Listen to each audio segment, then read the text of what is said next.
You'll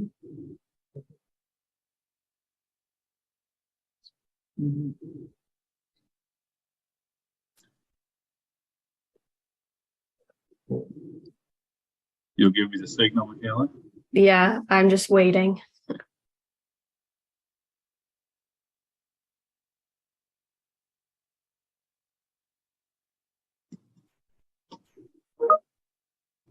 Recording in progress. Yeah, you can go ahead. Okay, welcome everyone. I'd like to call the meeting to order. This is the hearing of the Committee of Adjustment for the Town of Grimsby. I'm going to introduce the committee members first and staff. We just have you wave for the camera. I think that's probably the easiest. So the committee members in attendance this evening are Dylan Bailey. Dylan. Adam Watershead. Adam.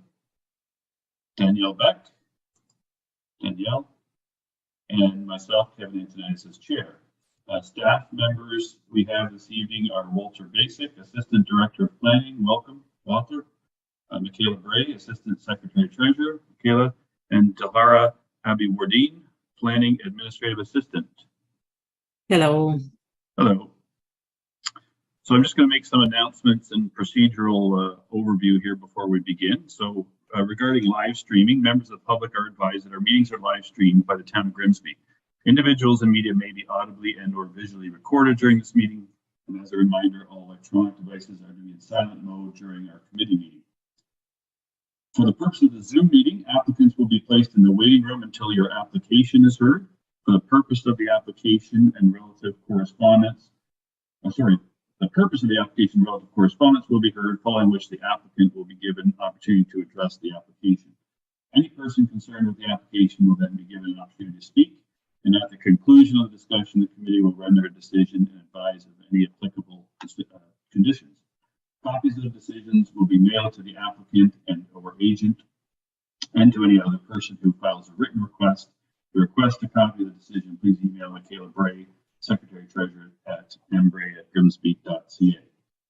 The applicant, the Town of Grimsby, Minister of Municipal Affairs and Housing, specified persons, and certain public bodies have the right to appeal either the decision itself or the conditions of consent to the Ontario Land Tribunal, OLT, within 20 days of the date of giving notice under Section 17 is completed for the consent application, and the same for a decision for the minor variance, 20 days. Specified persons and certain public bodies include public utilities, but do not include an individual or community association. So everyone present will be given an opportunity to comment on the applications being heard. Please address your comments and questions through the chair. Each participant will be provided 5 minutes to speak. Each participant may speak only once. If you hear your comment presented by someone else, please do not duplicate the remarks. When you're called, we ask that you state your name and address for the record.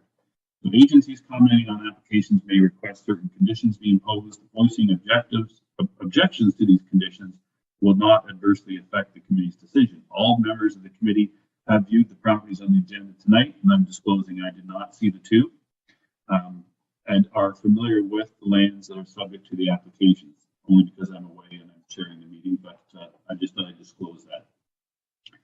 Disclosure of pecuniary interest. Do any members of the committee have a pecuniary interest with respect to the applications that are before us this evening? I'm going to have to scroll through my screen here because I can't see everybody at once. No, and I have none. So requests for withdrawal or adjournment, Michaela, are there any? No. None? Okay. So we're first going to deal with the minutes of the previous meeting that was held on January 17th, 2003. Do we have a mover and seconder to approve the minutes from that meeting? Just raise your hand, maybe. Or Danielle, seconder. Adam, any further discussion? All those in favor say aye or raise their hand. Opposed, if any. Was carried.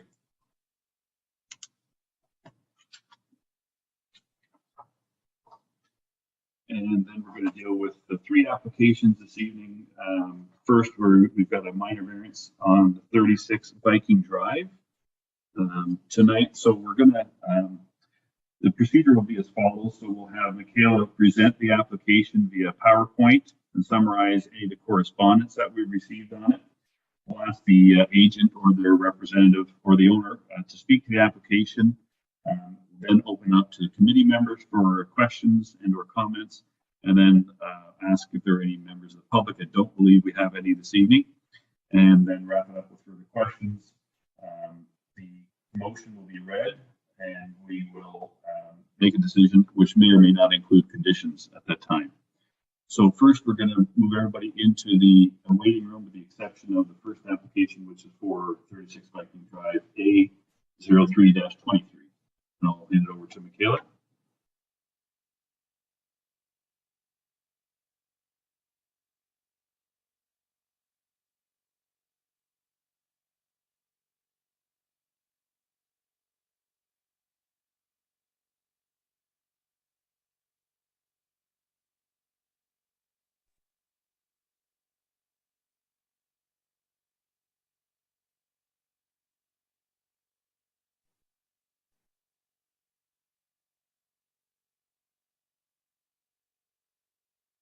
Thanks, Kevin. The first application we have is A03-23 for 36 Viking Drive. It's a minor variance to facilitate the construction of an attached carport, as well as porch replacement. The variances that are being requested are to permit a minimum interior side yard on the north of 1.26 meters, whereas 1.8 meters is required. To permit a front yard encroachment of 2 meters for an unenclosed covered porch, whereas 1.5 meter encroachment is permitted. And to permit a front yard encroachment of 2 meters for a carport, whereas carport encroachments into the front yard are not permitted. This is the site plan that was submitted with the application. It's the same one that was on the notice sent to the committee members and the surrounding community. Showing the aerial view of the neighborhood, just showing the context of the properties around and nearby. Photos just taken from Google of the existing site conditions. So the darker colored car would be where the carport is, and then the existing covered porch is intended to be replaced. For correspondence, we got comments from the agencies listed on the screen. Planning believes that the application meets the 4 tests of the official plan and has no concerns. None of the other agencies had concerns either, and no conditions of approval were requested. Thank you. Thank you. Is the owner or the representative here this evening?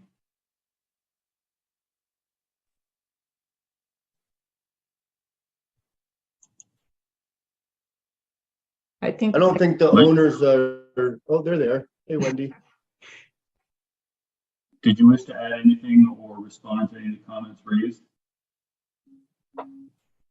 I'd like to go ahead, if that's okay, and just say, like, the existing porch, we're virtually just keeping it the same distance that it's off the home now, bringing it across. And then the reason we went with a carport opposed to an attached garage was because the attached garage, which we did toy with the idea, wouldn't allow them to, like, it wouldn't fit in and it wouldn't allow them much space. So that's why we thought the carport, like, just kind of went a little better.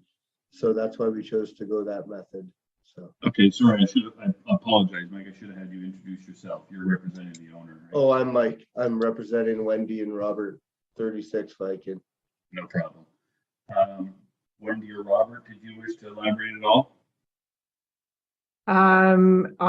We're just looking to put on a carport to, for the value of our house. And we did look at a garage, but the access to the front and back was going to be too difficult. So we decided to keep it with a carport, which would allow us easier access to the backyard. Okay, great. Thank you. Committee members, any questions? None. I see shaking heads. If not, then there was no members of the public, I believe, right, Michaela, attending? No members of the public. Okay, then do we have a motion on this application? Second. with reasons. Danielle, seconded by Adam. Did you wish to give us reasons at the same time, Danielle? Yes, thank you, Mr. Chair. I apologize. I'm just opening up the resolutions for Viking. But in summary, I agree that 36 Viking Avenue does meet the Viking Drive. 36 Viking Drive does meet the intent of the official plan and zoning bylaw. I agree upon a site visit that the existing front porch is already currently at the front yard setback and encroachment proposal that the carport is being proposed at. And the only thing that would really be changing from a impact or visibility would be that interior side yard setback, of which would be deemed minor, in my opinion, appropriate for the development and use of the lands. And I apologize, the resolution still is not opening up for me for some reason. Try opening it up with something else other than Adobe. I apologize. Here we go. Okay, so I move that A0323 by Robert and Wendy Legner for 36 Viking Drive to permit an interior side yard north setback of 1.26 meters, whereas 1.8 meters is required, to permit a front yard encroachment of 2 meters for an unenclosed covered porch where 1.5 meters is permitted, or to permit a front yard encroachment of 0.2 meters for a carport, whereas a carport encroachment is not permitted, meets the 4 tests for the reasons that I just outlined, and be approved. Thank you. And we had the seconder is Adam Mothershead. Any further discussion on the motion? If not, then all those in favor say aye or raise their hand on the screen. Put that way. Opposed, if any? It's carried. Thank you very much. And there is a 20-day appeal period before it becomes final and binding. Thank you for attending. Have a great evening. Thank you very much. Thank you. Thank you. The next application is B0123 and B0223. They're 2 separate applications, but the same property, part 1 and part 2. Michaela?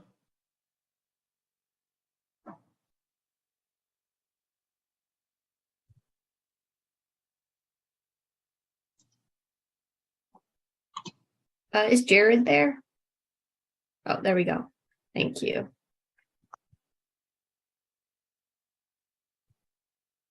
Okay. Thanks, Kevin. So we'll move on to our consent applications at this point. Our first one, well, just to note, both consent applications are for the same subject property. We'll just do them in 2 parts. So our first one will be B0123 for this unaddressed Bartlett Avenue lot that's directly south and adjacent to 264 Main Street East. The first application is to sever plus minus 529.9 square meters of land shown on the circulated sketch as parcel 1 and retain plus minus 883.1 square meters of land shown on the circulated sketch as parcels 2 and 3. And the severed and retained lots would be for future residential use. Here's the sketch that was submitted by the applicant, as well as circulated on the notice of hearing to committee members, as well as the surrounding community. So the red outline shows parcel 1, which is parcel proposed to be severed in this first part of the application. This shows the surrounding neighborhood, and of note, directly south of this parcel, there are 4 recently subdivided parcels, all for residential use.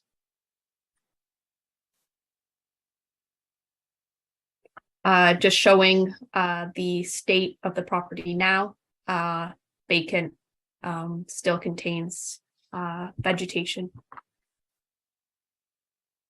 For correspondence from the town of Grimsby, ultimately no concerns. However, there is a condition being requested in addition to the standard conditions. And it would be that the applicant obtains a zoning bylaw amendment to achieve compliance with zoning bylaw 1445 as amended.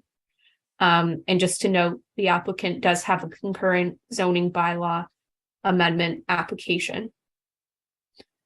From the Public Works Department, they have provided their comments through the zoning bylaw amendment application process. But they do have 6 conditions for the consent. So I'll just read them out.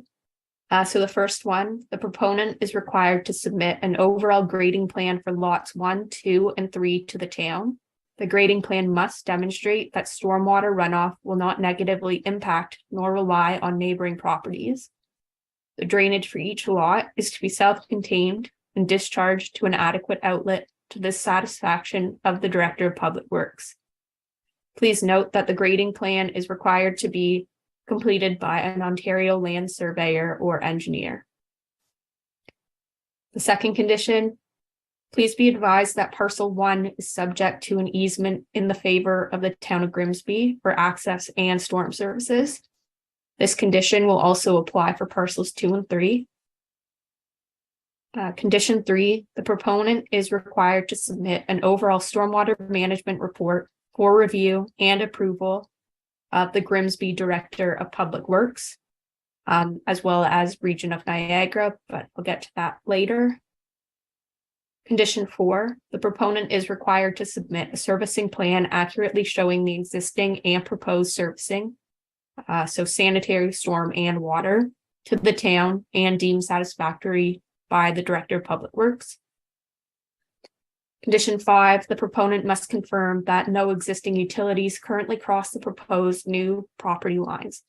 Should any services cross the new property line, the applicant will be responsible for costs associated with the relocation and or removal. And condition 6 from Public Works is all lots are to be individually serviced and contained within the respective property. So from Niagara Region, they overall have no objections. And previously mentioned, they do request one condition, which is covered by the Public Works condition, that a stormwater management plan is to be, a stormwater management report is to be submitted for review and approval of the Director of Public Works, as well as Niagara Region. And then for Grimsby Power, overall, again, no comments or concerns. They just note that the developer should approach Grimsby Power early in the design stage to arrange for electrical servicing. And all the other agencies listed on the screen, so Heritage, the Escarpment Commission, Conservation Authority, they all said they had no comments or concerns. Thank you. Thank you, Michaela. Is it Larry going to speak to this application, the owner? Or Jared? Yeah, I'm sorry. Is it Jared going to speak or Jared's going to speak? Jared will speak, yeah. Okay, great. Thank you. Jared, if you could just get your name for the record. Thank you, Mr. Chair. It's Jared Marcus from Arcadis IBI Group. It's a slight name change from what you're used to.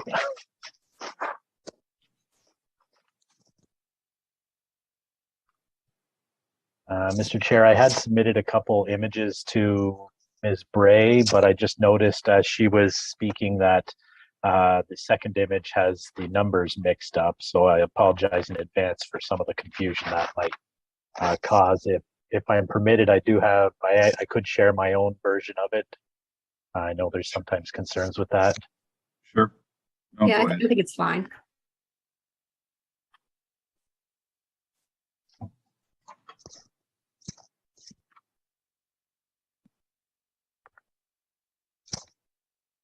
Is that same image up in front of the screen?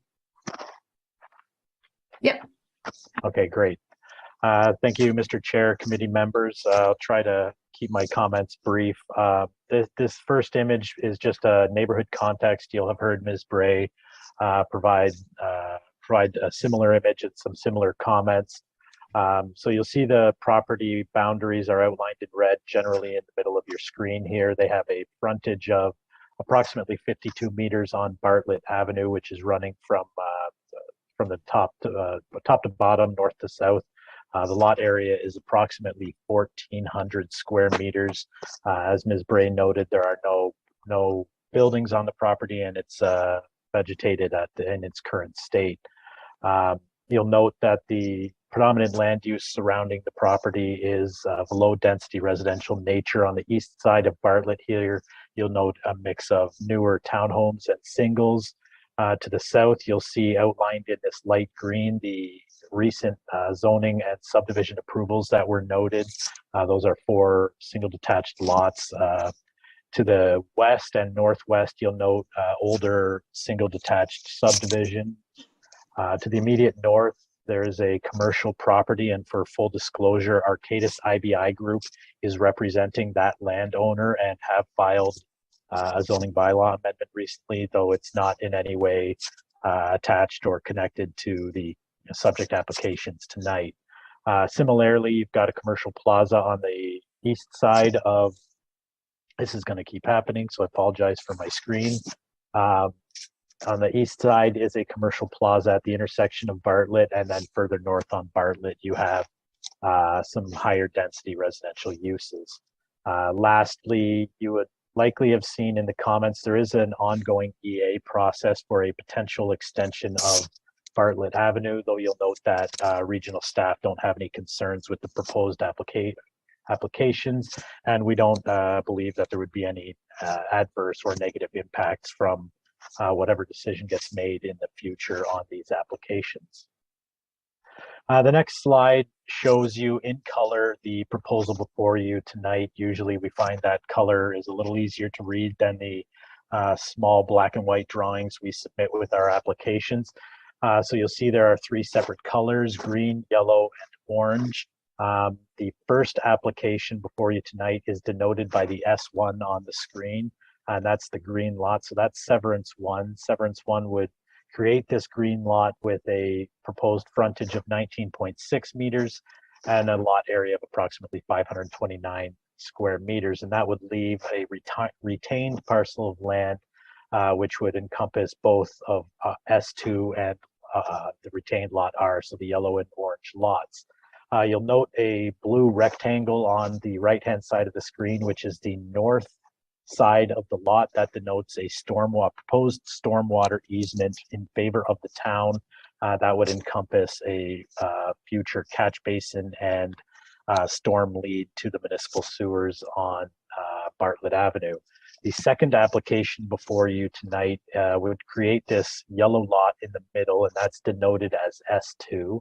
And so that would propose to create a lot that is 14.5 meters wide and approximately 416 square meters in size.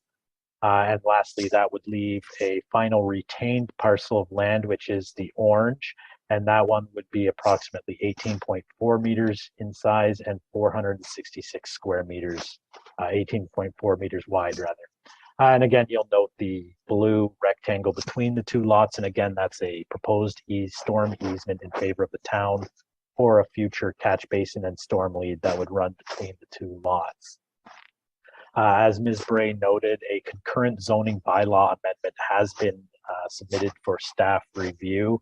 And that proposes to change the zoning on the lands from the current RD1 zone to an RD4 modified zone. And that modified zone proposes building setback and coverage metrics. So front yard and rear yard are proposed to be amended to 6 meters for a front yard and 7 meters for a rear yard. And that's just to facilitate consistent dimensions for the future lots rather than the variable dimensions that the bylaw requires. And the lot coverage, which is proposed at 45%, which is consistent with most new lots. And that, again, is just to establish a new metric where a base zoning doesn't include that lot coverage metric. Otherwise, the lots would meet the width and area requirements of that proposed RD4 zone, and there'd be no further modifications proposed for either building height or front yard setbacks or other things like that. And so those are my comments to you, Mr. Chair. I'd be happy to try to address any comments or questions from either committee members or the public. Thank you, Jared. There's nobody in the audience, but we're going to start with the committee first. If there's any questions from the committee regarding this severance, I mean, the comments I assume will be similar for the both applications. So feel free to comment on both at the same time. Anyone? No? All right. And Jared and the owners have seen the proposed conditions that staff have put together on the motion. I don't know if you want us to read them all in detail. They went, Michaela went through them in detail, but they were circulated, I believe, so we can do that in the motion. Or if you had any comments or concerns about the conditions that are proposed to be imposed. Chair. Thank you, Mr. Chair. I have read the report. I didn't have any concerns with the staff report. I've heard the conditions from Ms. Bray, and I don't see any concerns with those proposed engineering conditions. So unless there's additional conditions that I should be aware of there, I don't think we have any concerns. Okay. I guess I just had a question, more not related to this specifically, but I know there's some talk, you representing the, I guess it's the pharmacy owner or the office building owner to the north, or to the, I guess it would be north. There was some talk of them finding additional parking because there was concern with that plaza having shorted. Was there any talk of selling one of these lots maybe to that owner for that purpose, or have they found an alternative arrangements? Through you, Mr. Chair, I'm not familiar with the details of the application. It's not myself that's representing the owner, it's a colleague. They haven't spoken to me about the details of the application, so I wouldn't want to Okay. No, I was just get into that. Curious. I know but that there's proposed use is residential, so I mean it would require a different zoning, but I was just curious more than anything, I guess. Through you, Mr. Chair, we've not had any discussions with that landowner about any involvement in our application. Okay. And I guess for staff, I guess this is eliminating Bartlett Avenue as a potential mountain access if they're allowing all these new driveway entrances onto Bartlett in this location. I guess it's more a comment, but that's been taken off the table, I'm assuming, because this would create, I guess, some further traffic issues. If the region's not concerned, then I guess we shouldn't be. Now, if Walter wanted to comment on that or have anything to add. Yeah, through you, Chair. That is correct. They're the road authority, and they're the ones that determine whether or not access is appropriate for the lots and whether any special provisions are required to facilitate the access points onto the road itself. Okay. So again, no further questions from the committee. Then, do we have a motion? We can deal with them one at a time. P0123. This isn't a minor variance, so you don't have to do the tests, but you could make some general comments, I guess, as to the appropriateness. Dylan, you had a question, or were you making the motion? Wasn't sure. Sorry, Mr. Chair. I did have a question. I apologize. Okay, yeah. I threw my hand up at the last Yeah. second. Yeah, Sorry. no Thank you. I guess just to the applicant. So Jared, the condition, one of the conditions is just to obtain that zoning bylaw amendment within the 1-year time frame. I understand that you have submitted it and it is going concurrently.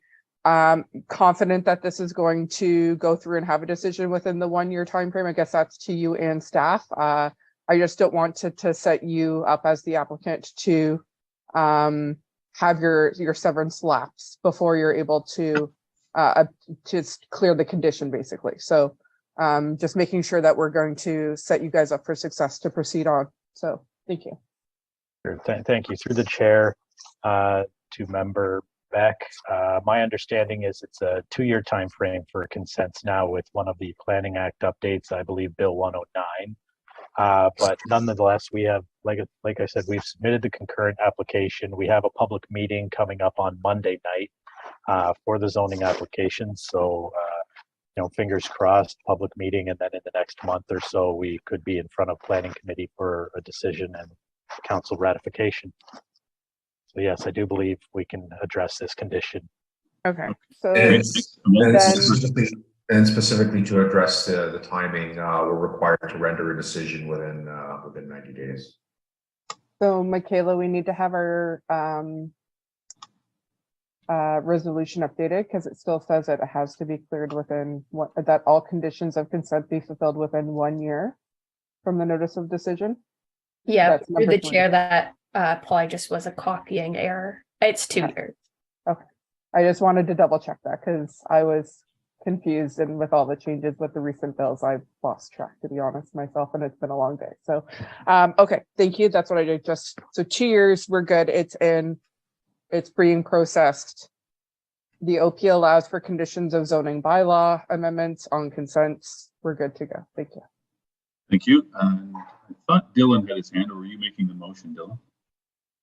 I can make the motion, or if Go ahead. That's Danielle fine. wants to make it, I'm okay with that too. We'll Yeah, whatever. we'll put you down as making the motion. How's that? Sure, yeah. And I wanted to ask you, Mr. Chair, do we need to read out the 11 conditions for that, or do we think that we're okay based on our discussion so far? I'm fine. I know that the applicants seem to be fine and they're circulated, and Michaela went over them in detail, so I'm okay unless a member has an objection that they want us to read them out loud. Okay. No? No? Okay, seconder? Adam, thank you. Any further discussion? So this is for B0123. So this creates parcel 1 to be severed. Any further discussion with the conditions as submitted? All those in favor say aye or raise their hand. Opposed, if any? Was carried. Thank you. And again, there's a 20-day appeal period and there's a 2-year time frame before it would lapse. And then the second one, so B0223. So for parcel 2, mover and a seconder. Adam? Kevin, sorry, just through the chair, there's a slightly different set of conditions. Okay. For that one, so I'd like to just state those before anything. So there's actually 12 for this one. All of them are the same, except for the engineering condition. It just reads, please be advised that parcel 2 is subject to an easement in favor of the town of Grimsby for access and storm services. This condition will also apply to parcel 3.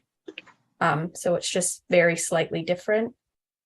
And then there's also an additional standard condition for this one, and it's just that condition that application B0123 is finalized before approval of application B0223.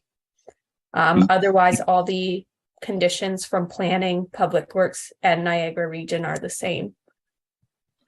Okay, thank you for that. So I guess it's a sequencing issue, right? As well as the last one. Any further discussion then? We had the move. I think we had Adam as the mover. Do we have a seconder? Yeah. Danielle, thank you. Any further discussion? All those in favor say aye or raise their hand on the screen. Opposed, if any? Was carried. Thank you very much. Again, there's a 20-day appeal period and there is 2 years to meet the condition. Thank you very much, everyone. Have a great evening. And I do believe the committee has some additional business to deal with, not property or application related. Thank you very much for your time. Thank you, Jared.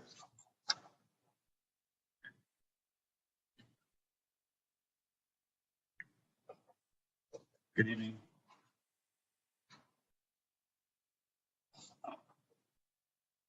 Okay, so I guess the general discussion first, we have the appeal for 29 Kemp Road East. I don't know, is Walter going to update us on that, or Michaela? There was some correspondence circulating by email.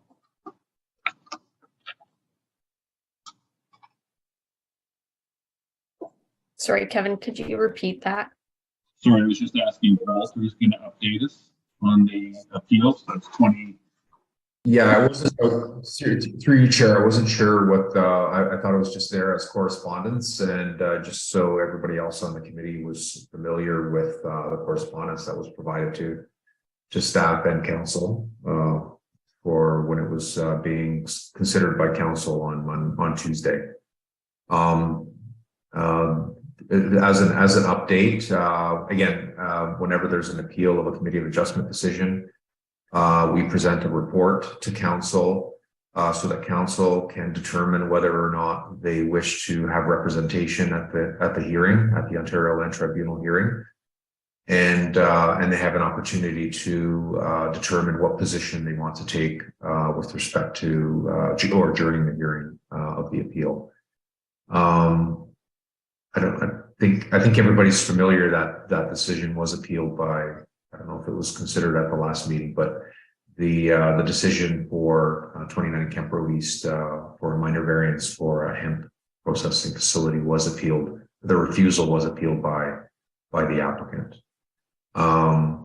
The conclusion of the meeting on Tuesday, and again, this is committee of the whole, it's not council, although it's all of council that sits on the committee. The conclusion was to set up a meeting with the residents and the applicant and council with the aim of trying to arrive at some kind of a mutually acceptable settlement. And that's essentially all I can give you at this time. And we're hoping to have something set up for probably a week from next week. And that's it. Thank you, Walter. Any questions from the committee members? Sorry, I'm having some trouble with my sound. It's not as clear as it can be, so or should be. Adam? Yeah, thank you, Mr. Chair. Not so much a question, but just a comment. Yeah, I wrote the correspondence just because neither the report that went to council and our minutes really reflected any of what actually happened during the meeting. Now, I know minutes in the general sense only reflect what was said, but considering this is applying to a hearing and not just a meeting in general, our minutes up until I think the switch to eScribe actually did go overview of the different concerns that were raised, and now they're just quite sanitized. They just basically said that's the decision, that was it. Also, the decision didn't reflect the reasoning that I provided in the motion, which I think is important for the appeal process if it does go to the OLT and has a full hearing.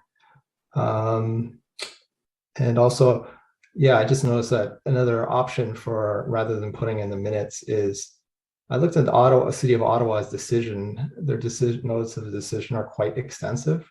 They sort of give an overview of what happened, who spoke, issues raised, and just like it's basically like I would call it almost a brief that the OLT can read and just know exactly what was going on. So I think we need, and this will probably flow into the terms of reference, is that the minutes or notice of decision should reflect in some way what actually concerns were raised at the meeting and by whom.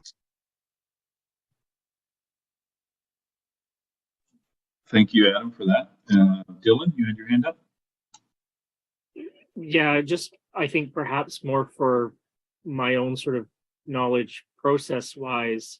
I mean, I didn't know that this was being appealed. So is this normally sent to the Committee of Adjustment, even just for their information, or is it sort of once it leaves us and then goes to Committee of the Whole or Council, etc., or there is an appeal of our decision? Is there a feedback loop back to us, or is it basically just sort of held and decided upon by Council? Again, I don't, just for a process thing, because planning is not my business. So, knowing necessarily that this has been appealed is not something that I would, sort of actively look for or maybe even know to look for. So I just was asked just to get some clarification on that, because when Adam sent the message, I was like, oh my God, I've missed something and I should know this. So I just want to be clear on that front. Walter, did you wish to respond to Dylan? Yes, just for your information, once the committee renders the decision, the committee is essentially out of it. But what we like to do is just to keep you informed of what's going on. So if there was an appeal, we let you know there's an appeal. And then once the decision is rendered, also we would want to inform you of what the decision is if there's a hearing. Now, In terms of responding to Member Mottershead's concerns regarding representations that were made at the hearing and committee of adjustment hearing, and whether or not the board would be aware of the concerns that were raised by residents, etc. Just so you know, the full record is sent to the board when there's an appeal, which includes the video recording of the meeting. So the board member that would be assigned to the file would have all of that record at his or her disposal. So, you know, everything that was said at the hearing would be subject to the scrutiny and review of the board member. Just wanted to make sure that was fully aware. Adam? Thank you, Mr. Chair. But I think it'll also be to the benefit of council, because I think when they have an agenda that's several hundred pages long, it's sort of onerous on them to expect them to watch a 2.5-hour meeting to, you know, basically draw their own conclusions. Yeah, I didn't know the whole package was sent to the OLT. I thought it was supposed to be a hearing de novo or a new, fresh slate hearing. So I wasn't aware that they are now saying the whole package of everything that was sent, including a video recording. So they're expected to watch it and deal with it as an appeal, but also as in light of what was said at the time, versus a fresh hearing starting fresh. Because my concern too is what I wrote in the email is, now that the residents have been removed as a potential appellant to any decision, they're really out of the loop. And it was really the residents I was concerned with. So now it's really council is filling those shoes, I guess, to represent their residents if they feel so inclined to do that. Whereas in the past, a resident could appeal or at least request a notice of decision and then be aware of what was going on. I just felt it was kind of a, let's make a deal on the side, but no one would know about it. Right. And if council wasn't made aware with the full package as well, they may not be aware of, you know, over 30 people spoke to it. I observed the committee the whole meeting, and obviously some of them did watch the meeting and went back and watched it to inform themselves of it. So anyways, that was just my comments as well. So I was just concerned that the way the process is now, the residents could be out of the loop. Danielle? Yes, thank you, Mr. Chair. My concern, I guess, is more of a broader, and this has been brought up back from when my term started, was our decisions and our meeting minutes are still not reflecting the reasons for a decision.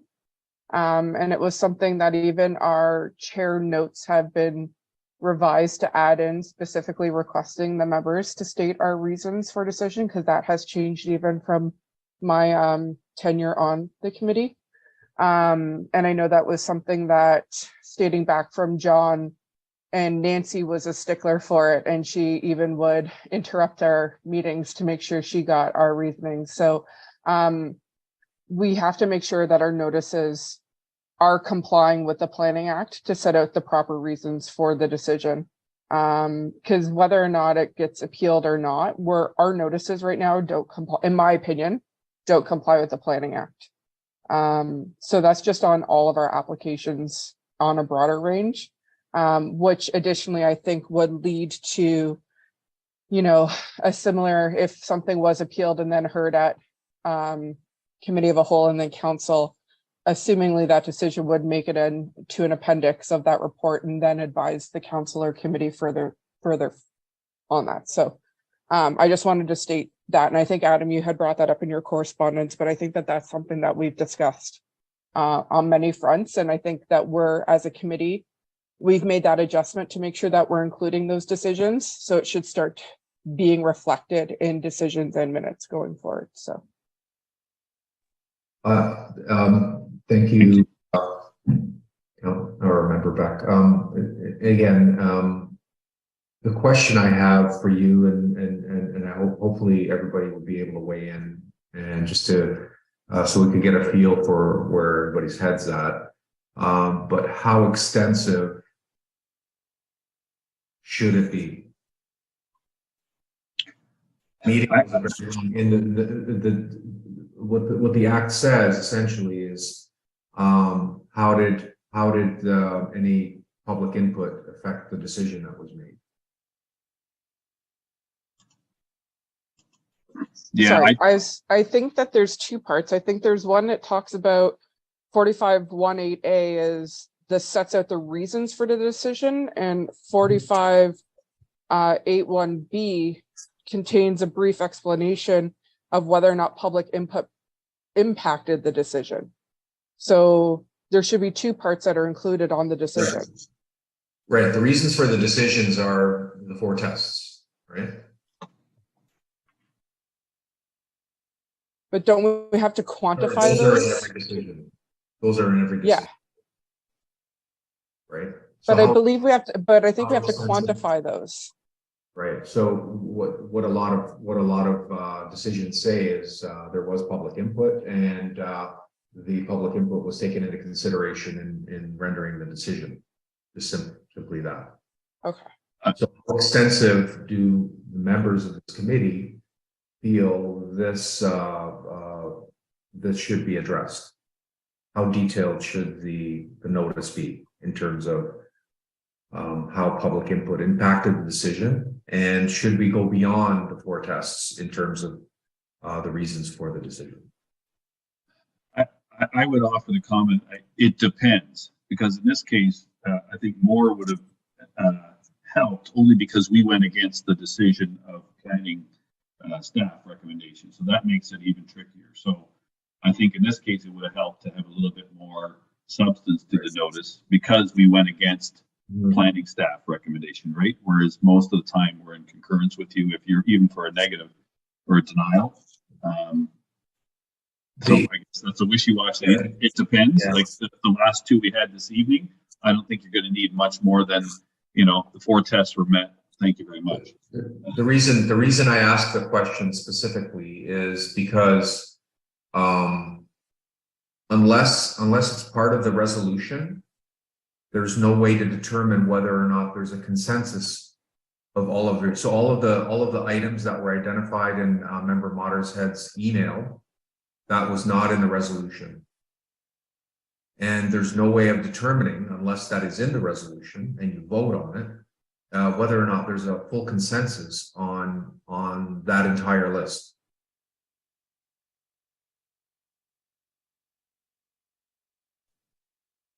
Sorry, Adam? Thank you, Mr. Chair. Sorry, I just want to lower my hand there.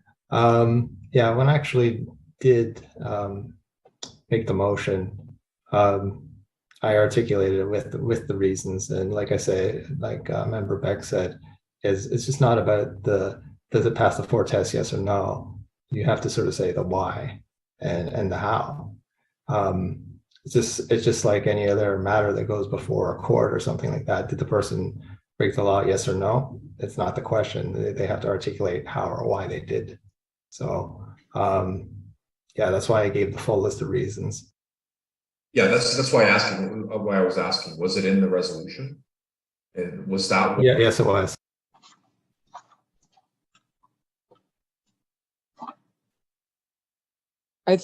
I think to clarify, sorry to interrupt, Mr. Chair. I think to clarify is when us as committee members, when we speak the resolution and we go through the 4 tests, we give our reasonings as to why we feel it meets the 4 tests. So while we speak the resolution, we provide our reasonings as to why it meets those tests. So in a way, we're verbally amending the resolution, I guess, is I think to kind of connect those 2 points. And so while it's not formally in the resolution, to Walter, your point, I think to our point, the understanding we had was to give our reasonings was to not just say it meets the 4 tests, was to give our verbal reasoning as to why we feel it meets those 4 tests. And I think that's maybe where this terms of reference and new committee bylaw is coming at a really integral time to outline exactly what's expected.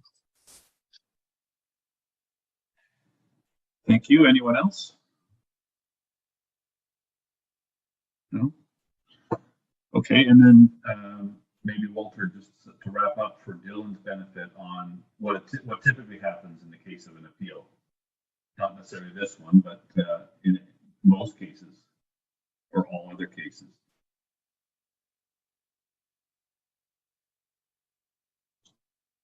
In most cases of an appeal, what typically happens, Walter?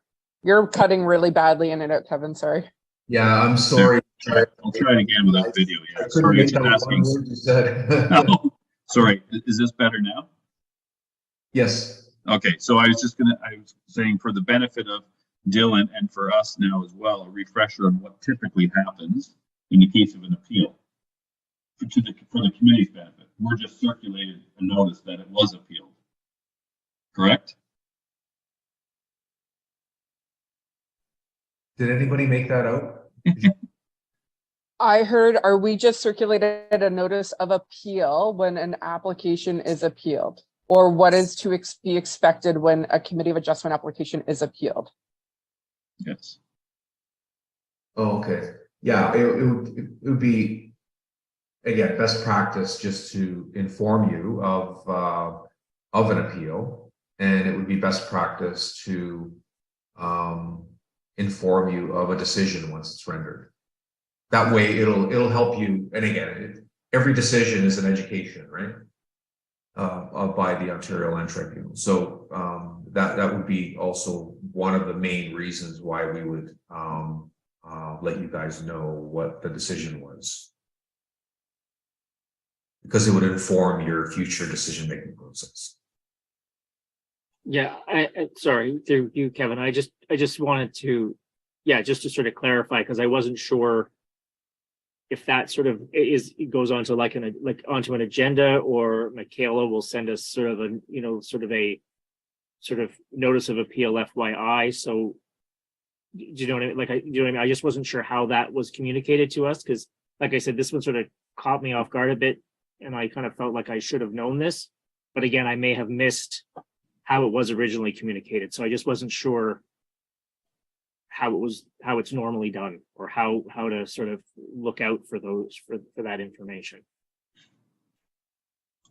Yeah, sorry, I don't know if you can hear me now, but we're basically just circulated a notice that it was appealed,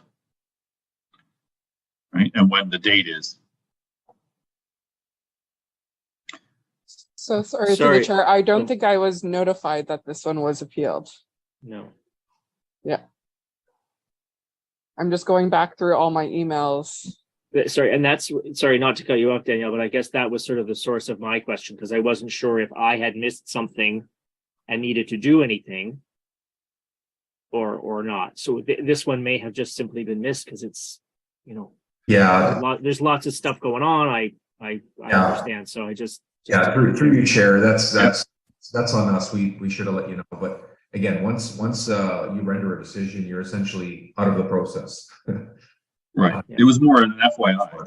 Yeah, so it's just for your information. And the most important part is actually the decision. That's what's key to let you know. Just again, because the decisions that are rendered by the Ontario Land Tribunal and the reasoning behind the decisions is, again, very informative for you for any future decision making that you do.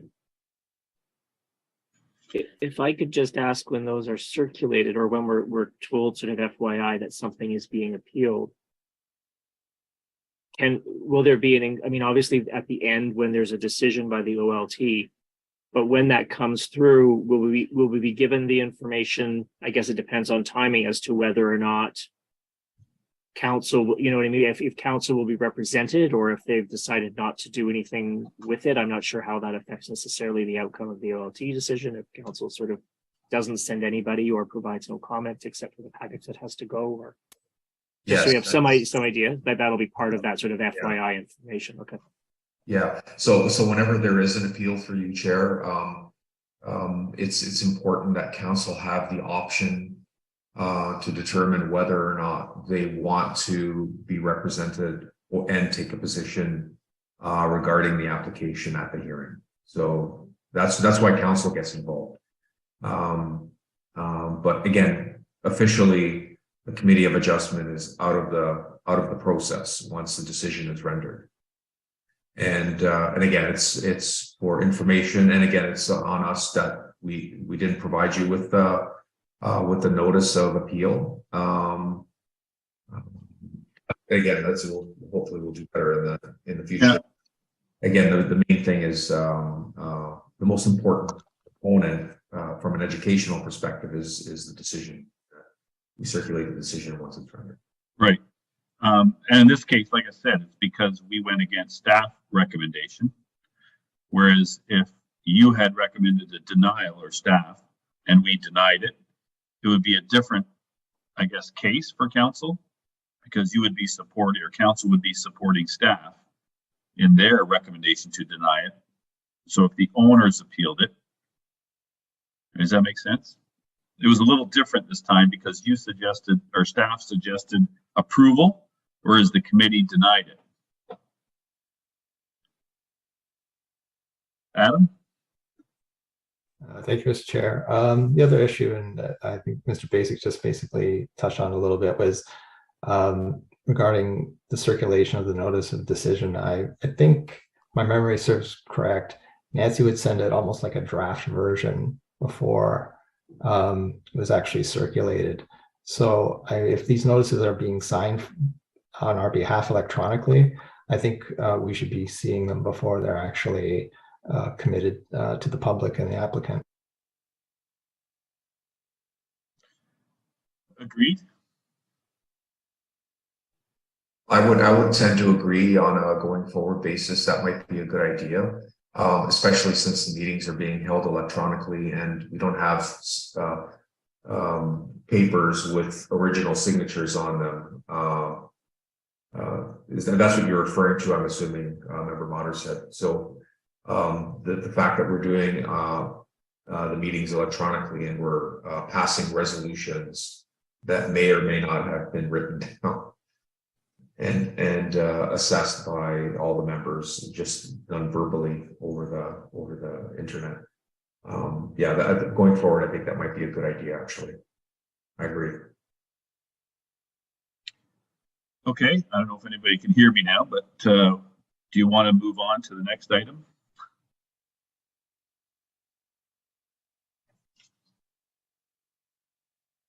He can't see us, maybe not, so yeah.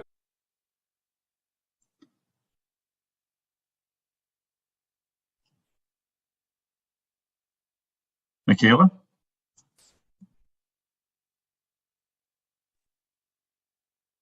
It would be a discussion right now to ask questions about the terms of reference. So we have Terry here as well to assist.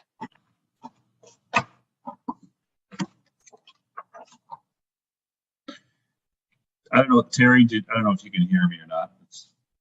Did you want to go through the recommended updated committee of adjustment bylaw terms of reference for us? Take us through an overview and what changes they're highlighted. I know there's some correspondence this afternoon regarding feedback and so on, but I'll hand it over to you.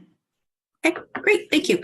And sorry if I'm looking away, I'm just looking at the document itself. So sorry, I'm not paying attention. It's just thank you for allowing us to talk about this tonight. And it's just been a challenge getting committee of the whole and your schedules all together at the same time.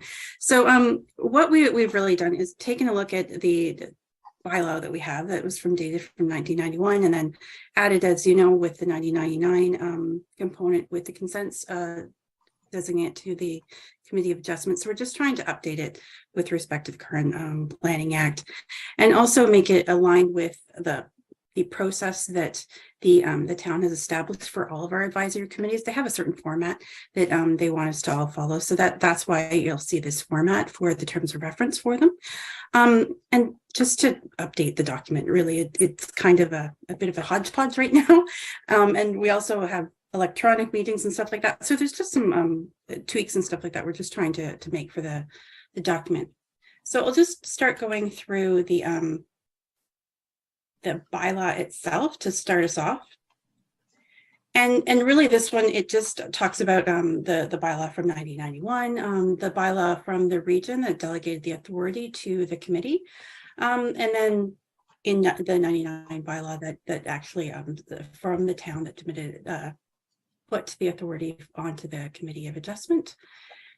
And so it just appoints the committee under section 44 of the Planning Act, says it's delegated the authority to give consents in keeping with 53 and 54 of the Planning Act, and such authority to include the issue of certificates of cancellation and validation under 53 and 57 sections of the Planning Act. Terms of the committee and powers outlined in 44 and 45 sections, 53 and 57 of the Planning Act. And then the Schedule A actually outlines the terms of reference. So one of the suggestions that was received by an email today was with respect to the Property Standards Committee. That, and to be fair, that we've sort of proposed a potential solution for that we include in the bylaw itself, that the Committee of Adjustment is hereby delegated the Property Standards Committee in according with the Building Code Act in section 15.6, and also that bylaw 1517, which is the property standards bylaw that we have, is hereby amended by adding a definition to refer to the Property Standards Committee in alignment with this bylaw. So it will tie the two bylaws a little bit together so that it's just clear that this is going forward, how that should be. And then the rest, it repeals the 1991 bylaw and also the 99 bylaw as well. So that's the first document. Were there any other issues with the bylaw itself that people were experiencing? And there was, sorry, one minor other correction. I realized on number 2, it said of the planning, but it didn't have the word act. So there would be just an amendment there. Yeah, were there any other comments from members? Mine was only a little one about signing of the decisions at the meeting. The word at the meeting hasn't happened for years, probably. Yeah, that's in the terms of reference document. So we'll go through that in a minute. Were there any other bylaw issues? I'm jumping here. Bylaw? No, okay. So then the next document is the, sorry, just popping over.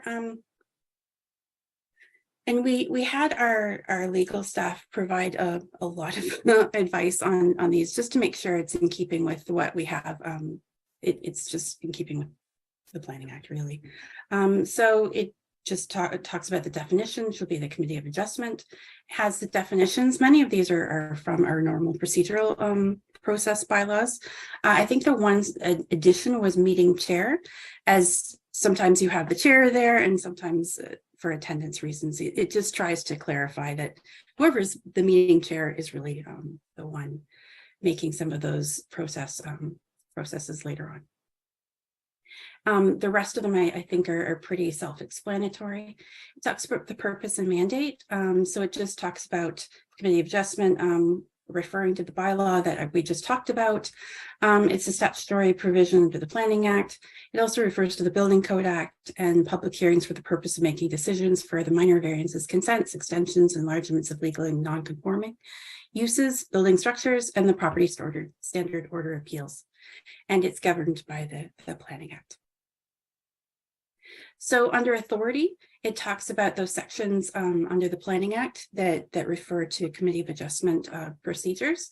So that is subsections 45, 45(2), 45 often. So it's the minor variances or enlargement and extension of a building or structure, authorize the use of land, building, or structure for the purposes as similar to the purposes in the zoning bylaw, authorizing consents in section 53, issuing certificates of cancellation under 5345, and certificates of validation under 57.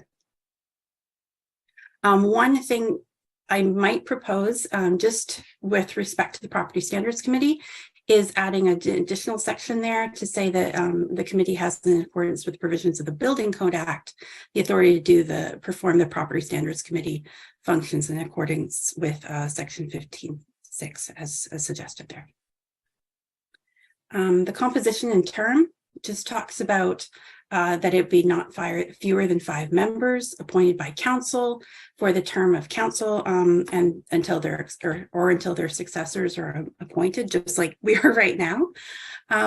Where a member ceases to be a member before his or her term expires, the council shall appoint another eligible individual for the unexpired portion of the term. Subject to quorum, vacancy, absence, or member inability in the membership does not impair the powers of the committee. Just to make sure you have enough people to vote, right? The members of the committee shall hold office for the term of council that appointed them, and member recruitment shall be in accordance with the town's bylaw.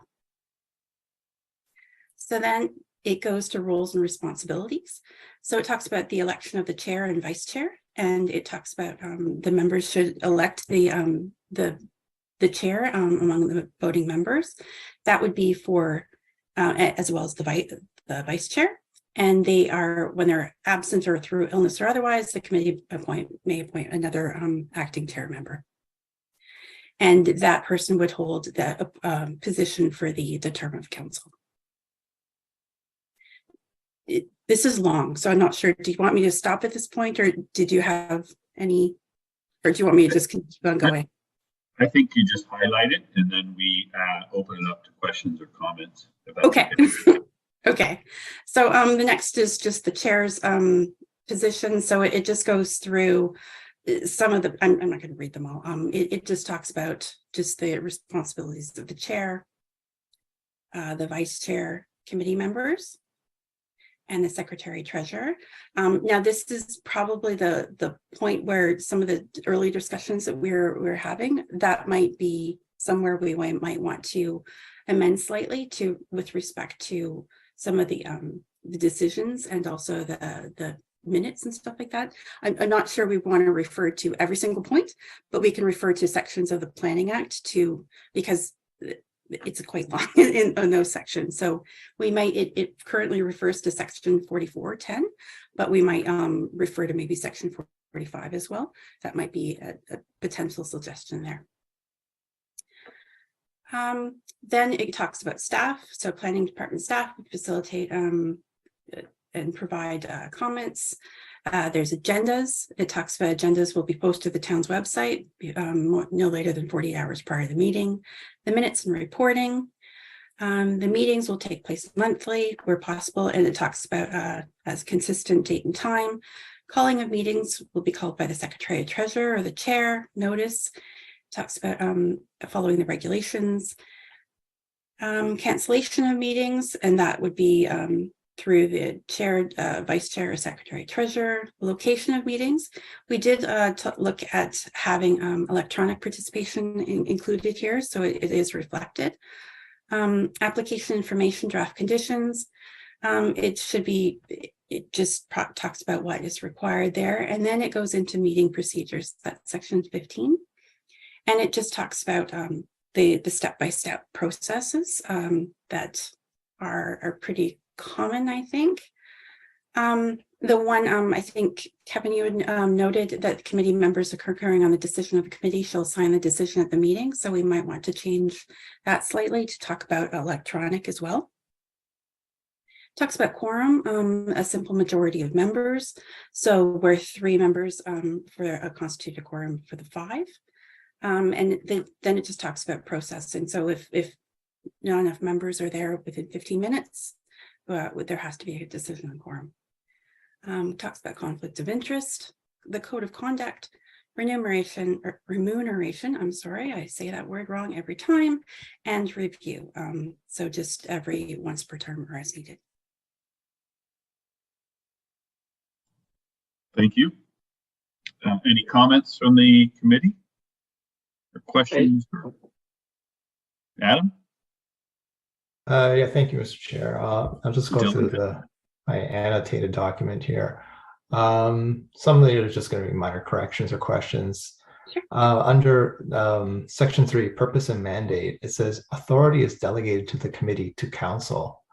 Should that be committee by council?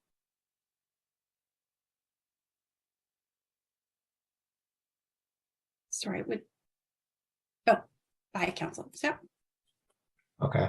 Okay, the property standard we dealt with. Just one second. Yes, Okay, may I interrupt? Sorry. Like if you have like spelling errors or grammatical errors, if you could just pass those on to us. Yeah, sure.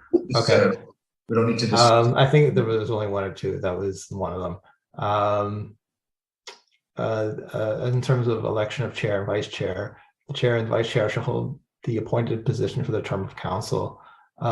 We've had discussion before about it being elected annually. I think the previous bylaw actually said it was elected annually. So I'm just wondering how other members feel about it. I feel it should be elected annually just because I think professional development has been brought up, and it would also align with like the Heritage Committee. I believe the council. I believe council on Tuesday. I think that was in, or not council, committee of the whole. I think they included that in their resolution also. Yeah. You remember that? Yeah, actually, I sensed a lot of confusion on what they were voting on, to be honest. Yeah, I think that might have been included in their resolution also. To be fair, Walter, that was the one that was defeated. Yep, that was defeated. Oh, it was. Okay, yeah, sorry. That was sorry. This report was voted on by committee of the whole twice, and that resolution was defeated. The second time when it just went with the resolution that was in the report itself was the approved one. So it was just the single one.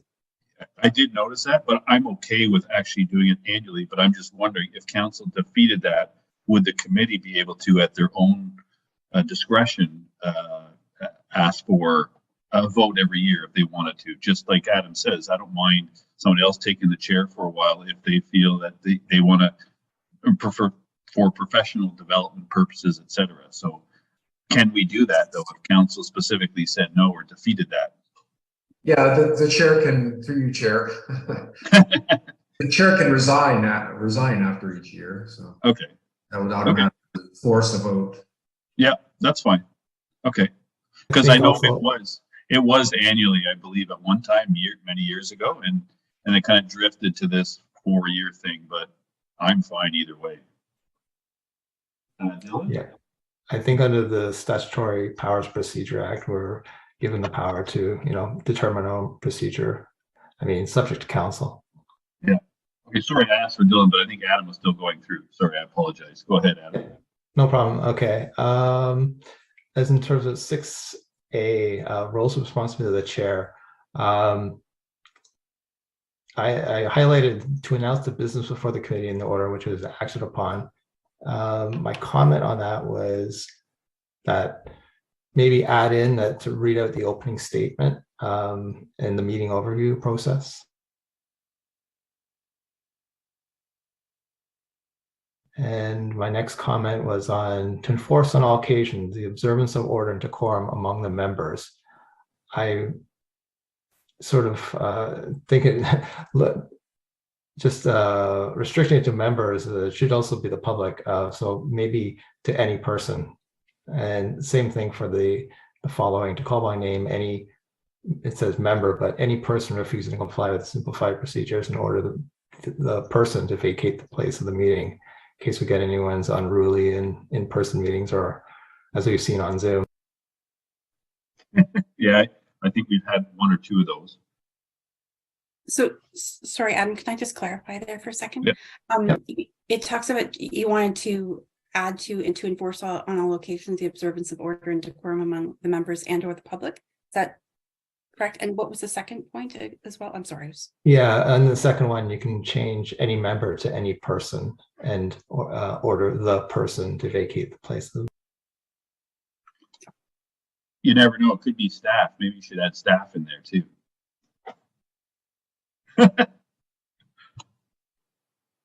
Walter, you're fired. Go home. No, wait, you're already there.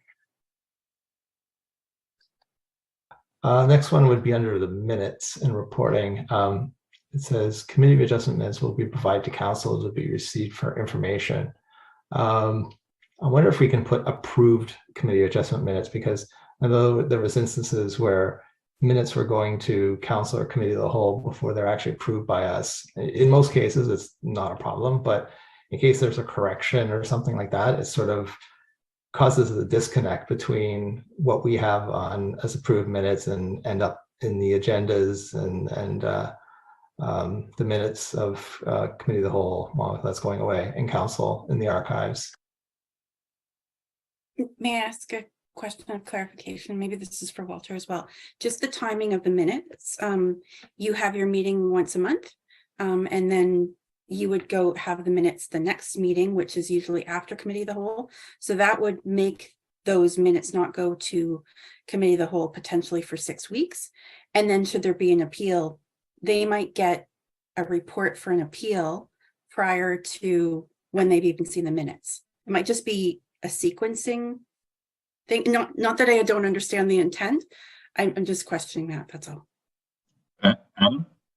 Yeah, I guess maybe you could just say they're unapproved minutes when they actually go to, or unofficial minutes or something like that, because yeah, they haven't been approved yet. It's just a timing sequencing issue. That's all. I would agree, but maybe a set of draft minutes or something, or that they're noted as being draft. To Adam's point, there have been corrections in the past made. And even if it could be like noted when our next committee of adjustment meeting is, so they know that like it's not for a lack of not approving them, it's for a lack of we haven't seen them yet. I don't know. I think they know that we only meet once a month, but this is also a fairly new council as well too. So I just wanted to as an assistance until they get into their groove. That might be helpful as well. And next one under 15 meeting procedures, E, second line says a time limit may be imposed at the discretion of the meeting chair. I think there should actually be a set amount, because you don't want a member of the public thinking, say, they're going to speak at the next meeting and they saw, hey, the last guy got 20 minutes and now you're saying, oh, I get 10 this time. Sort of, if it's there in black and white, there can be no disagreement. Yeah, just to further that, I thought of that too, because I think we had 10 originally, and then the last meeting we went down to 5 because we had 30 people. I mean, that was 150 minutes alone, just if everybody went the full 5 minutes. So I think, to your point, like you say, if there's 2 people, you might think 10 is plenty, but the next meeting might think they all get 10. And if 30 take 10, we're into a long night. So I agree. Maybe it's right. It is a minor variance, I think, especially if there's a lot of people. It started to become repetitive anyway. So 5 minutes should be adequate. And again, we also go with the flow of the meeting. We have opened it up, and the wording now says something like you can only speak once. Well, obviously people have the chance to do rebuttals and so on. So maybe that's a little too tight too. My other thought is you could sort of synthesize the both of that and say a set time limit, but it may be modified at the discretion of the chair.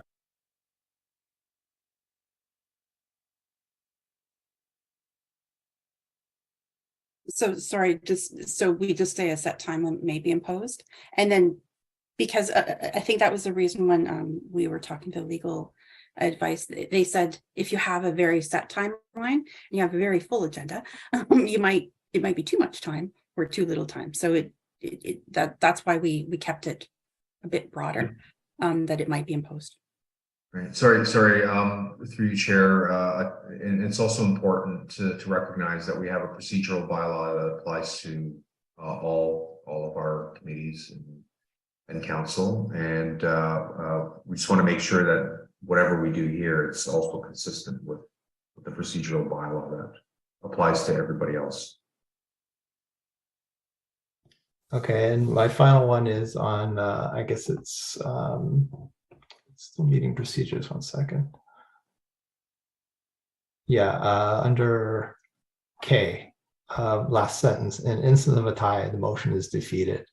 I think we've had a long discussion a few years ago about what happens when a motion is defeated, and especially when it's an approval motion. So I think there should be some clarity there that what happens in the instance of a tie, the motion is defeated.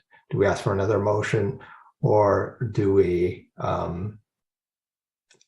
do as we've done in the past, well, at least on tie motions, in that we adjourn it to the next meeting?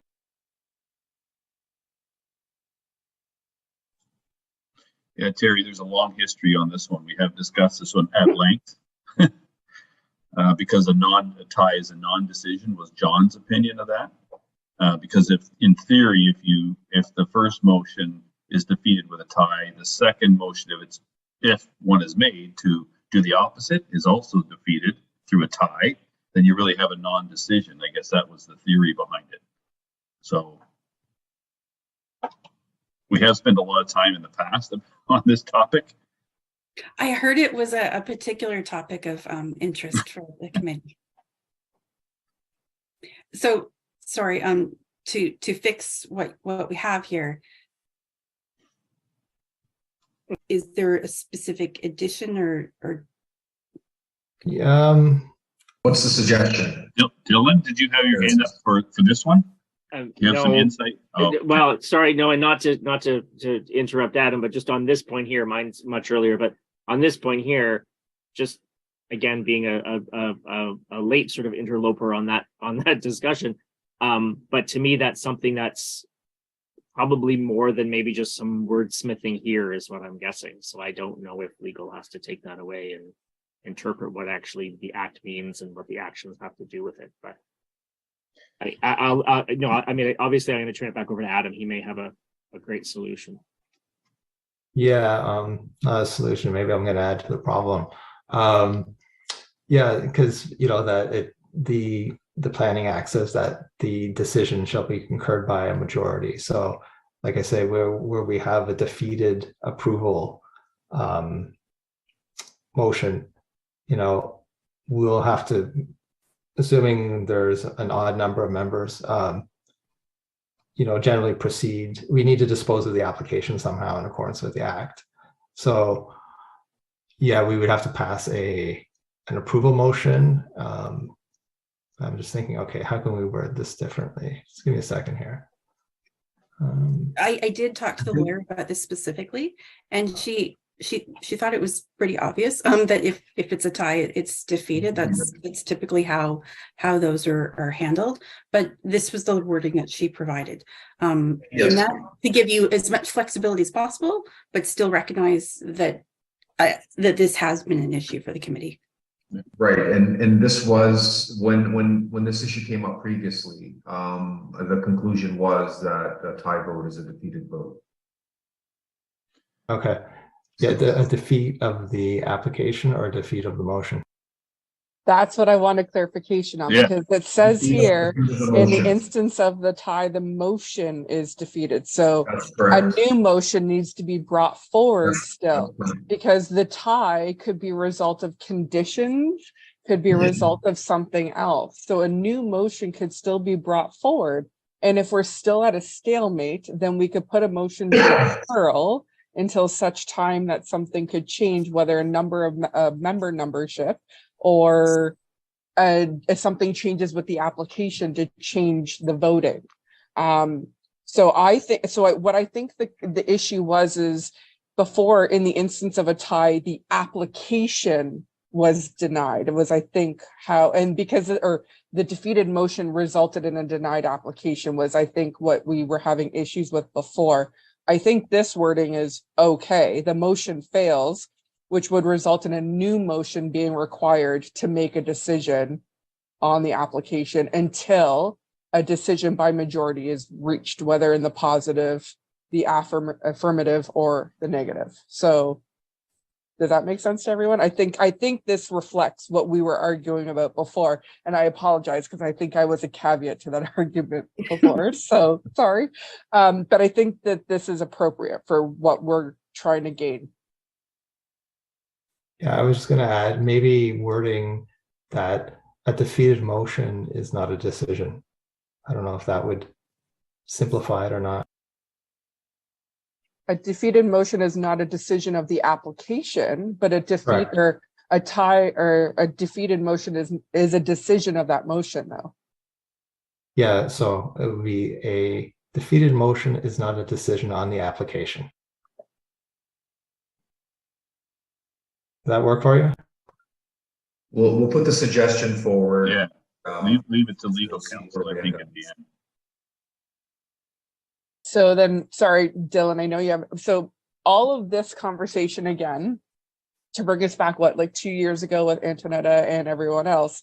These are all just comments that are being taken into consideration to be brought back before council again, I'm assuming, as changes to the report, sorry, terms of reference, I apologize, to see if they're willing to make our consultation comments. Is that correct, Walter and Terry?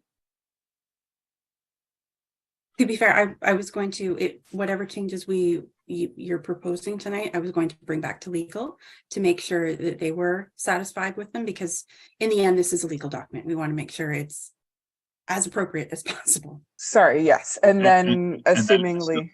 Yeah, And and then, then it yeah. still would be council's decision to approve Yes. or not approve or modify. Yes. Okay. Okay. Yeah, and anything that's maybe not that's not legal that can be just summarized for consideration of council. But other than that, I've taken enough time, so someone else can take the floor now. Dylan? Yeah, I just had a, and this may just be a procedural one, on page 2, the composition and term.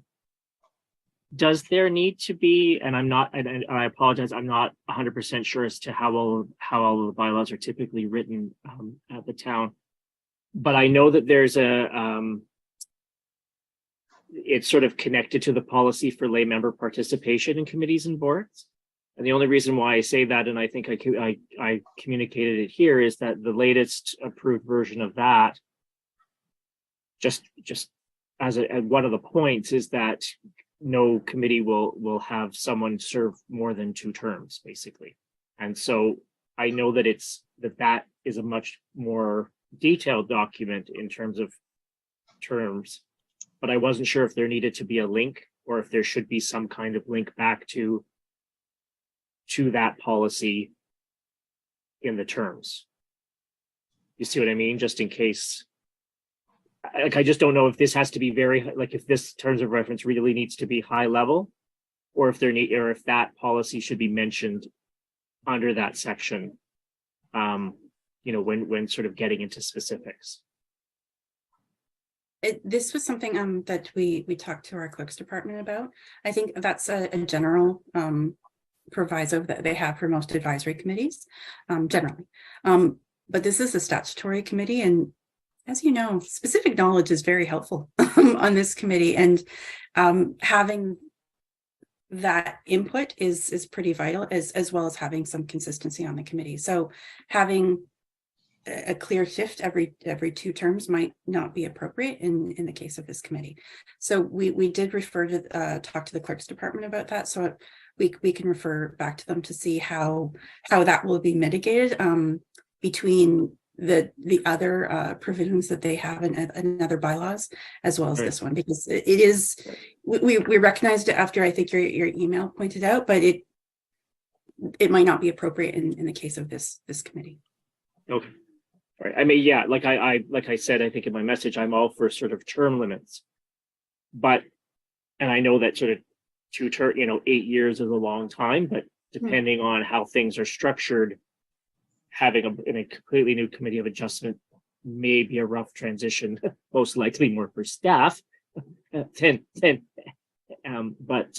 yeah. So I mean, like I said, I'm all in favor of term limits, but perhaps for not just this committee, but committees that require a certain specific level of knowledge or experience, etc., whether it's elected on or learned at, maybe warranted. So that is being addressed then. So that's all I needed. Yeah, we recognized it. Sometimes there's a lot of bylaws. Oh yes, no, I get it. So no, I just wasn't sure if there needed to be.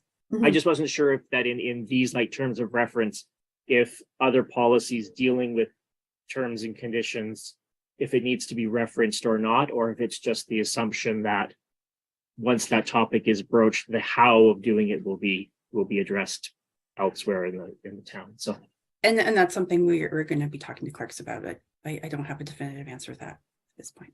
Sorry. Okay, anybody else? Danielle? No? Adam, good? Adam stole most of my thunder. I did Sorry. have another more of a general comment too, Terry, about subsection 9 on the terms of reference regarding meetings. Meetings will take place monthly. I know in the past where there are no applications, we skip a month. I don't know how, exact you want to be on that will take place. In the summer, I think sometimes we've skipped. We've had extra meetings where there was a sense of urgency to an application. I don't know if you can make that a little more wishy-washy, if that's a word. Yeah. Just to give us more flexibility on that.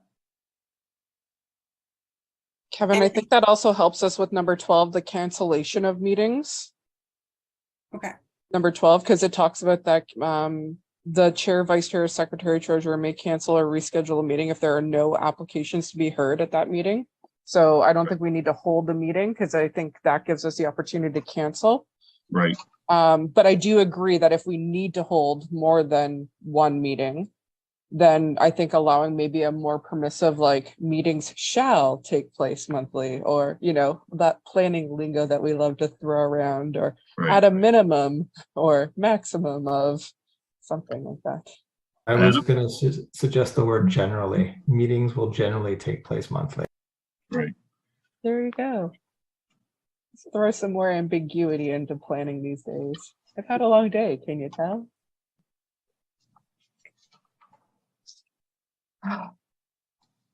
Everyone must love silly Danielle. The end of a Thursday. I don't even know what day it is after a snow day. Okay, anybody else? If not, then I think we're good. So this will be brought back to council for their final review and adoption after it goes through legal. Yeah. We're just giving them our 2 cents worth, so to speak. Kevin, I do have one question about your suggestion for the committee members concurring on the decision. The committee shall sign a decision at the meeting. Do you have a specific suggestion for that? Like, I understand you do electronic signatures. Is there? I don't think we've. I'm not sure how to word that. I don't think we've signed minute or meeting decisions for years. They used to pass the sheet around, and anybody that voted in favor of had to sign the sheet. Whereas now, because of recordings and so on, it's pretty fixed. Like it's well known. I write down who voted in favor or against, and it's signed and then it's verified with Michaela. So I'm not sure it's really necessary. I know when the official notice gets out, the members who agreed with the motion, their name shows up electronically, right, as being in agreement of the decision or of the motion. Sorry. Okay. Could we just, sorry to interrupt, but could we just get rid of the at the meeting? Right. That basically they're signed, and how that's facilitated is maybe electronically too, right? Yeah, I was just say, because we've given, at least I know I gave my electronic signature back to Kathy many years ago. Yeah, I'm assuming it's still being used, so I am signing virtually. I'm assuming. And I gave mine to Nancy when I joined, so I'm assuming it's held somewhere and added into documents in order to finalize it. So that's why I said maybe not. It's not done at the meeting, but it is done. Right. Yeah. Right. As for the reviewing of notices before we sign them, maybe they get emailed to us before, and then we just send an email back to Michaela saying, I'm good with this, or like confirming that you can sign my name to these. That's the only way, if we're doing this still all electronically, that I would think that would be the quickest and easiest way. And then she has an email record of us giving her permission to sign it on our behalf. So I guess would be the best way to put it. Well, is this then effectively a recorded vote? Because if that's the case, then could it not just show up in the minutes that if it was carried, there would be for and against? Like effectively, if you're signing it, only if you agreed with it, then you're recording your vote in a sense. Well, and sorry, Kevin, but not to interrupt, but that's something that I sort of, and again, maybe it's in the act, and I apologize if it is, but knowing who voted for what, I mean, I know that again, these are council minutes and there's a legality to them, but actually moving and seconding a motion and things like that, there's no there's no real purpose except to put it on the floor, right? And then Right. the committee makes a decision. And so, like I know at the university, all of ours are now, it was duly moved and seconded. So none of that is recorded. So again, our signatures appearing on a decision, like I sometimes am a bit leery of that, to say, oh, look, Dylan said yes to this, or didn't say yes to this. But again, I know it's a different realm. So. Right, but is there a requirement to do that? That's a good point, because maybe it isn't, because I say the same thing when it gets circulated and you see in the minutes or in the notice of decision who went for and against. It's effectively a recorded vote on everything. Right. But is that a requirement of the act, or can we get away with it was moved, seconded, and it was carried or defeated? Right. Okay, Yeah. I'll refer to the legal again about that specific issue and see how best to word that. Thank you. And sorry, and also I can't remember what, where our physical, where our signatures actually appear to then, where they end up and how public they become. So just sort of tied to that. Good points. Anyone else?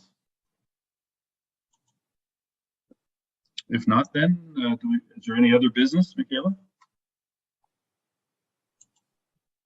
Nope, that's all. No? All right. Call the meeting. Adam. Adam, sorry. Yeah, I just had a question. Is this our last meeting or is there going to be another one? Because I know they extended the application deadline for the committees until December 5th. So I just don't know if there's going to be enough time between selection and what. March 5th. March 5th. Yeah, sorry, March 5th. Yeah. Yeah, between the selection and, getting at if there's any applications in the queue, etc. Michaela? I haven't heard anything about when the new committee would be selected. Walter, have you heard anything? No, again, until the new members are appointed, this committee continues to operate. So you still may get, as a group, you still may get one more meeting. So there'll be a selection made, and then council has to pass a resolution to do the appointment. So it has to fall in line with the council meeting. So we may get another meeting in before that date. Yeah.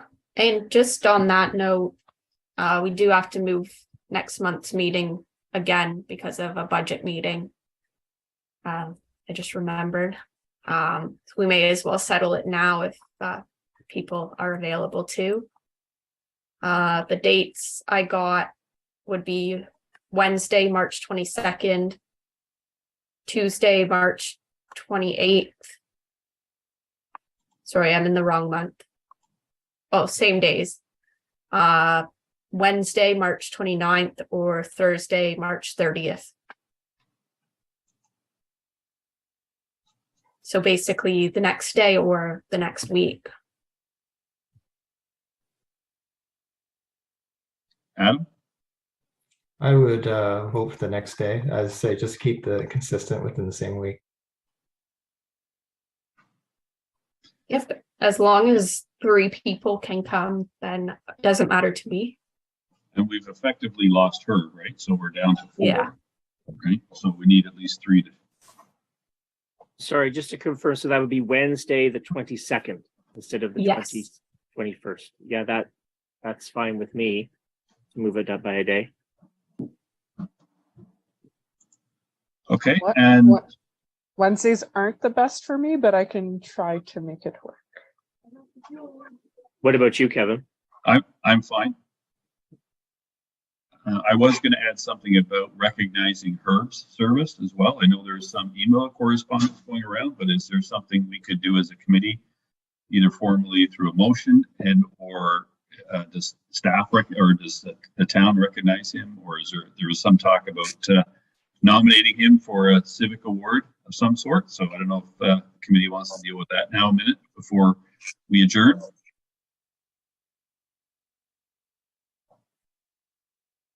Yeah, seeing as how he's not here, it's probably an appropriate time. I'm just sorry, and on that, before we discuss it, is this something that should be recorded? Recorded, yeah. Good point. I don't know. I mean, if Why- for transparency, sure, but Why don't we recognize him formally before we sign off on the recording, and then we can deal with the details or logistics of it afterwards. So, so at least he's formally recognized here. He did serve for 20 years. So I'd like to thank him for that publicly as well. We appreciate his technical insight on the building side of things. So we appreciate that and wish him all the best in his new location in Vineland. So thank you, Herb. And then maybe we'll adjourn the meeting then and ask IT to turn off the recording. I'll send that now.